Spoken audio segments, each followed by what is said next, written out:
sehingga kalau dari rekan-rekan, saya mahasiswa dari SPKD, Prodi S1 Kebidanan. Terima kasih juga kepada Kak Putri sudah meluangkan waktunya pada sore hari ini, dan juga kami di sini akan melakukan wawancara mengenai pengalaman Kak Putri sebagai leadership di dalam pelayanan kesehatan. Tujuan kami melakukan video ini untuk menyelesaikan tugas kami di mata kuliah profesionalisme. Nah, sebelum itu Kak Putri, apakah bersedia ya Kak untuk di sini? Selanjutnya Kak, saya ingin bertanya untuk nama, berarti atas nama Kak Putri. Putri Mary Angelin.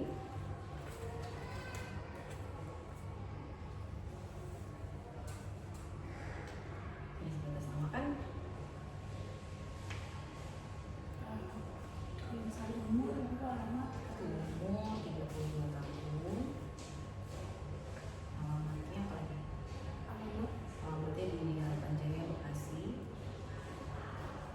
Tadi ya satu rumah sama saya. Harapan Jaya nggak ada. Kristen.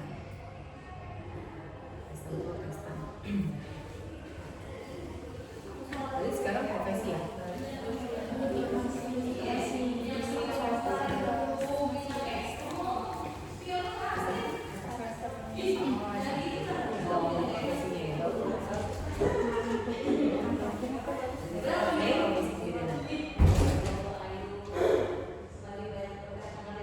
Untuk jabatannya saat ini saya sebagai apa ya? Berarti PJ unit untuk di ruang bersalin. Jadi kan kalau di rumah sakit ada bidan koordinatornya, itu mencakup seluruh bidan di puskesmas kecamatan maupun di kelurahan. Itu ada dengan bidannya.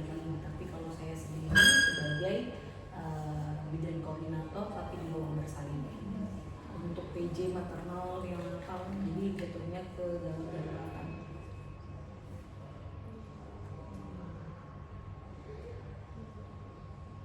untuk nama bekerjanya? Nama bekerja saya masuk di Puskesmas Cempaka Putih dari tahun 2012, Maret 2012, dan dari start masuk sampai sekarang saya tidak pernah dipindahkan.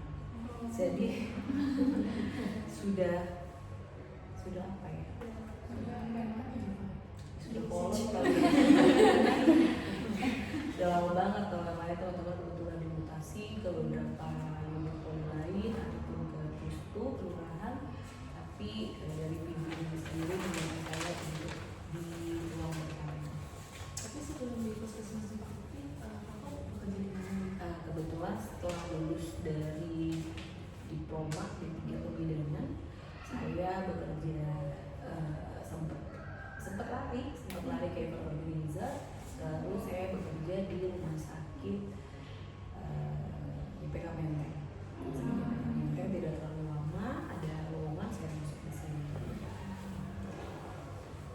Baik, ini langsung aja kayak pertanyaan pertama ini, bagaimana kakak bisa mendefinisikan leadership itu pada saat kakak menjadi puskesmas di sini?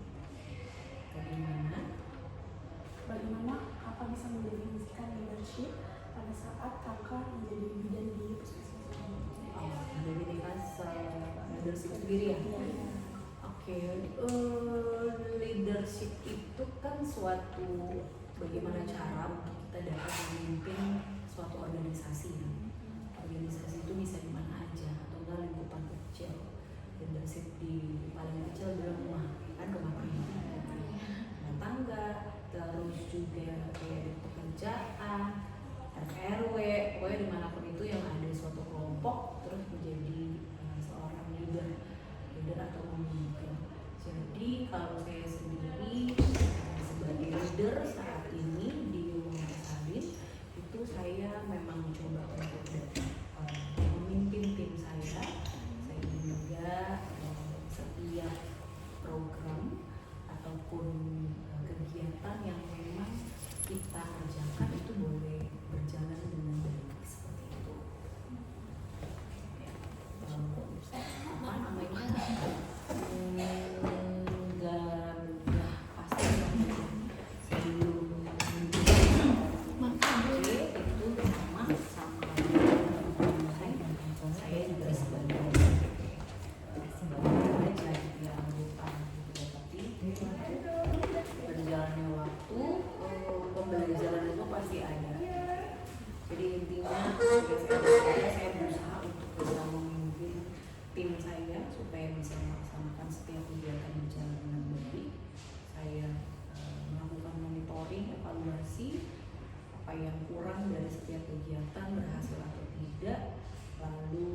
motivasi atau mengajak teman-teman untuk dapat yang melakukan setiap kegiatan pekerjaan itu sesuai dengan memang yang dikehendaki. Berarti selama menjadi leader sendiri Kak, apa sebelumnya pernah kayak belajar dulu tentang kepemimpinan itu seperti apa? Banyak pertanyaan sama orang, pernah nggak sih ikut pelatihan atau pernah nggak sih ikut kegiatan-kegiatan yang kayak komunikasi gitu ya. Tapi mungkin kalau saya sendiri, saya nyatakan saya tidak pernah untuk mengikuti suatu pelatihan ya, tentunya pelatihan yang memang belajar kita tentang kepemimpinan itu sendiri. Kalau dari saya sendiri memang jatuhnya mungkin otodidak aja gitu ya, bisa melakukan itu semuanya karena yaitu basic saya dulu mungkin suka mengikuti organisasi-organisasi sepanjang saya mungkin dari SMP, SMA gitu ya, terus kuliah, jadi jatuhnya kayak terbiasa aja gitu. Cuman kalau ke pelatihan yang memang tersertifikasi itu tidak pernah. Gitu. Berarti kalau misalnya kita ikut organisasi, aktif di organisasi itu juga jadi pengaruh pasti. Jelas, pasti buat kalian siapa yang rajin ikut organisasi pasti akan ada pembelajaran dimanapun itu, organisasi apapun itu gitu ya. Namanya berkumpul dengan beberapa orang, kita belajar bagaimana bisa open minded, jadi tidak terpaku dengan yang kita pikirkan, karena yang kita pikirkan belum tentu benar ataupun bisa diterima orang lain. Belajar bagaimana bisa menerima suatu keputusan dengan baik yang mungkin tidak sesuai dengan keinginan kita. Belajar bagaimana bisa berkomunikasi dengan baik yang disukai untuk banyak orang, ataupun bisa mengerti apakah orang tersebut ya sejalan dengan pikiran kita, dan itu manfaatnya banyak banget. Makasih banyak ya. Dan juga buat semua orang sih sebenarnya, nggak cuma di kita doang. Semua orang yang belajar gitu. Jadi kalau siapapun itu dimanapun itu pastilah ada apa positifnya yang bisa dialami. Kalau misalkan dari sekian banyak nih nilai profesionalisme yang udah kakak dapat nih, nilai apa yang paling bikin kakak merasa kayak tegang pada saat menjalankan tersebut, atau misalkan kayak teguh dalam praktik sehari-harinya gitu Kak? Dan kenapa nilai itu kakak menganggap penting bagi kakak dalam memimpin suatu tim maupun melayani pasien tersebut?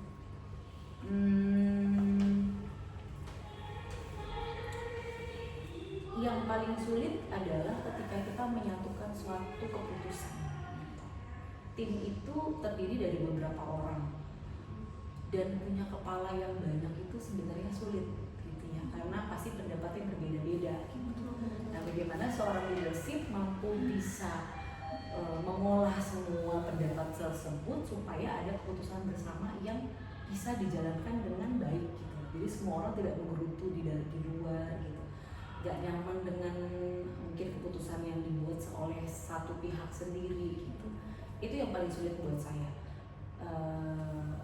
Yaitu tadi saya bilang, mungkin apa yang saya sampaikan tidak bisa diterima dengan orang lain, dan saya harus bisa menerima perkataan orang dan akhirnya mengcombine itu semuanya supaya oke, kita punya problem solve, ini hasilnya, dan itu harus dilaksanakan dengan baik oleh semua tim. Itu untuk tim gitu ya, karena kebetulan di ruang bersalin ada 12 bidan yang pastinya memiliki pemikiran yang berbeda, kebutuhan yang berbeda gitu ya. Terus juga kadang-kadang tidak semua dapat berkomunikasi dengan baik gitu. Jadi itulah kesulitan dan tantangan buat saya sendiri. Kalau untuk pasien sejauh ini sudah ya puji Tuhan berjalan dengan baik semuanya. Cuman ya pasti ada 1-2 yang sama ataupun yang menolak tindakan dari kita. Di situ tantangan kita untuk bisa pertama etika kita sebagai seorang profesi bidan itu menghormati setiap keputusan yang ada, menghormati keputusan yang ada supaya mereka tidak merasa bahwa hidup saya ditentukan oleh seorang bidan kan gitu ya. Tapi kita tetap berusaha bagaimana yang memang dibutuhkan oleh pasien tersebut itu yang memang sesuai dengan kebutuhannya gitu. Gimana kita bisa mengubah pemikiran mereka supaya oh iya ya ternyata apa yang disampaikan oleh kita itu adalah yang terbaik untuk tubuh kita, bukan untuk kita ya, untuk bidannya gitu. Nah, pasti untuk pasiennya gitu ya. Nah, paling ya itulah ya, artinya membutuhkan waktu yang lebih agak sedikit lama supaya kita bisa komunikasi dengan pasien ataupun dengan keluarga pasien. Nah, Ibu misalnya kalau pas ada kondisi gawat darurat nih Bu, keputusan cepat apa Ibu yang pernah Ibu ambil? Keputusan cepat apa yang perlu saya ambil? Saya melakukan tindakan tanpa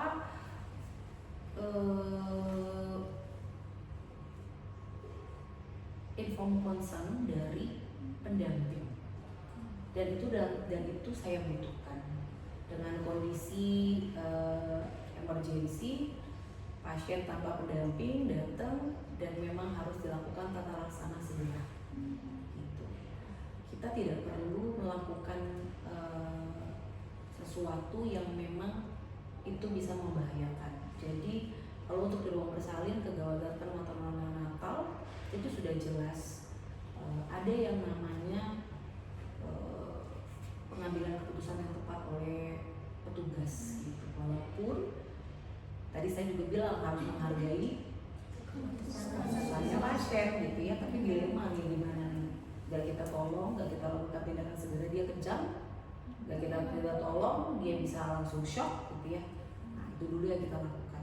Jadi selama pekerjaan kita sesuai sama SOP, tindakan inform consent itu sudah bisa bukan saya bilang ditinggalkan. Maka dari itu ada yang namanya, kalau teman-teman adik-adik semuanya belajar tentang emansipasi wanita, itu bukan hanya sekedar oh iya emansipasi wanita, tidak. Dari emansipasi wanita kita dapat menentukan keputusan kita sendiri. Banyaknya orang kita Indonesia masih menunggu keluarga terdekat ya. Misalnya contoh kalau kita biasa di kebidanan ya suruh suami untuk menentukan pilihannya, padahal penentuan keputusan itu ada dalam tubuh ibunya, ada dalam diri ibunya, yang sampai sekarang ini masih belum bisa terlaksana dengan baik gitu ya. Hanya segelintir orang yang ataupun segelintir perempuan yang bisa mengerti bahwa tubuh ini adalah saya yang menentukan. Nah itu yang masih agak-agak masih sulit, saya akui masih sulit karena masih ada intervensi dari pihak luar, suami, keluarga, ya betul. Jadi sejauh ini yang saya lakukan itu saya melakukan tindakan yang sesuai dengan SOP demi keselamatan pasien tanpa persetujuan dari keluarga pendamping ataupun dari keluarga. Tapi sejauh ini yang dari keluarga, misalnya contoh saya sudah sampaikan ke ibunya, ibu dengan kondisi seperti ini ibu harus segera saya lakukan tindakan. Ibunya berkata tunggu dulu suami, saya akan memberikan penjelasan bahwa kondisi ini harus segera dilakukan. Jadi tidak menunggu lagi pendampingnya untuk datang telepon dulu dan lain sebagainya, kita lakukan seperti itu.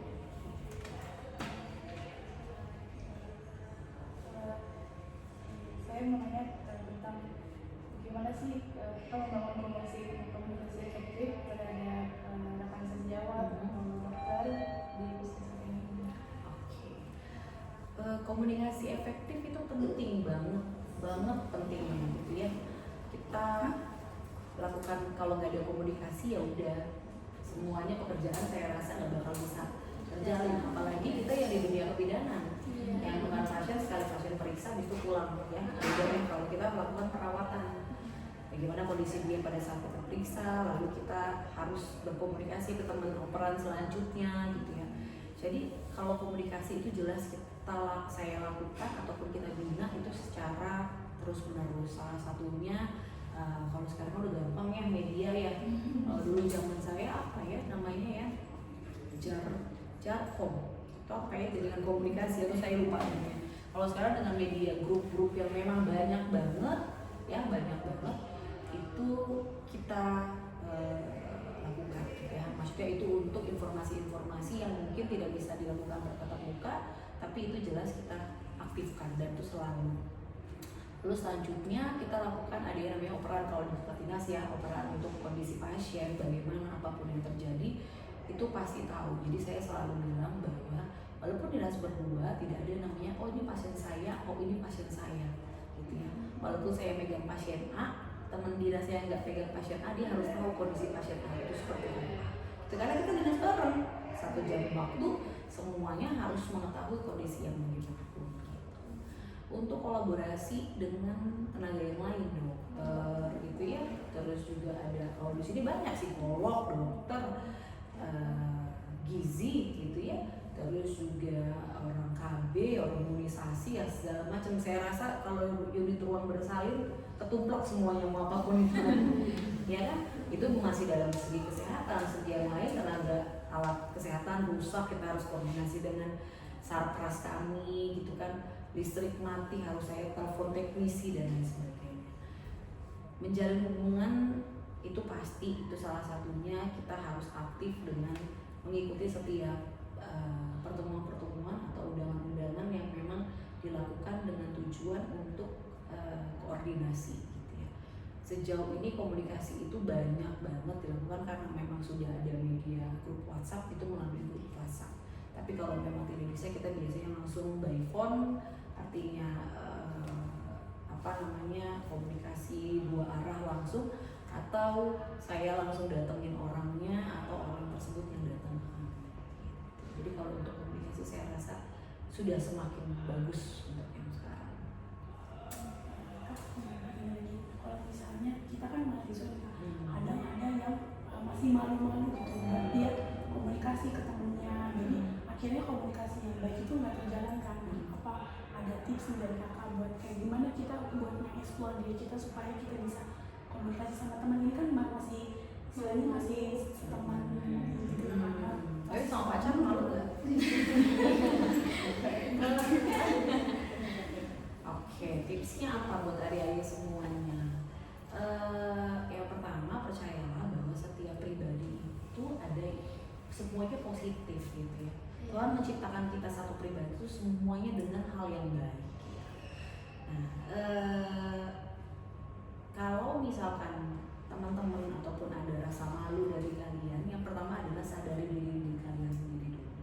Kayaknya saya tidak seperti kamu ya, yang aktif berbicara ataupun bisa mengikuti setiap kegiatan yang baik. Ketika kamu ada rasa sadar bahwa oke, saya butuh sesuatu untuk level up, nah, kamu akan mencari tahu bagaimana caranya. Bagaimana caranya? Ikutin salah satunya pelatihan-pelatihan yang mungkin bisa mengembangkan diri kalian atau mengeksplor saya itu adanya di mana ya gitu ya.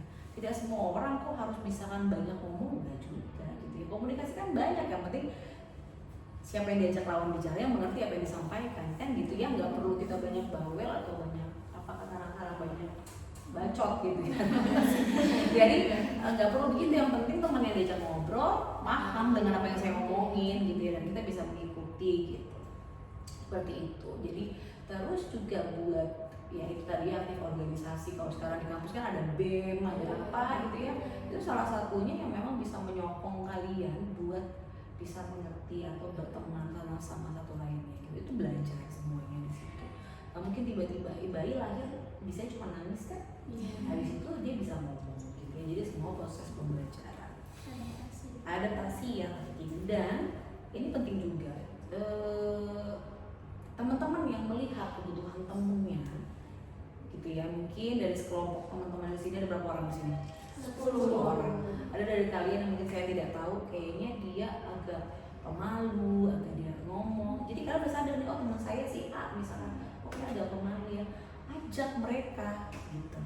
Jadi ada 2 hal feedback dari diri sendiri sama lingkungan sekitar.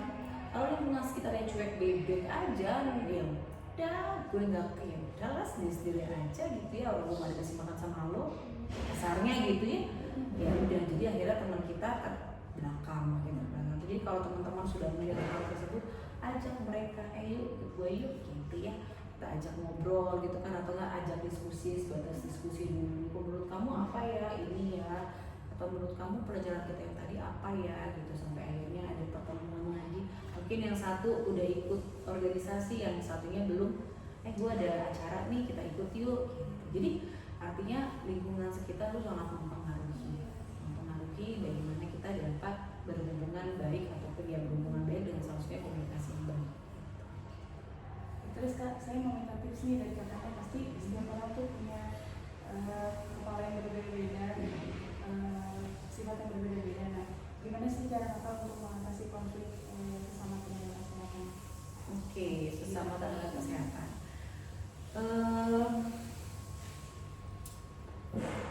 Sejauh ini yang pasti adalah keterbukaan dari setiap masing-masing teman-teman semuanya. Konflik yang terjadi di komunikasi itu kalau saya pribadi adalah yang memang akan berhubungan dengan pekerjaan. Saya tidak pernah mencampurkan urusan pribadi dengan pekerjaan gitu ya, kecuali kalian di luar. Jadi di dalam ranah sini adalah ranahnya saya untuk mengatur tim saya supaya semuanya baik, solid. Tapi di luar sana itu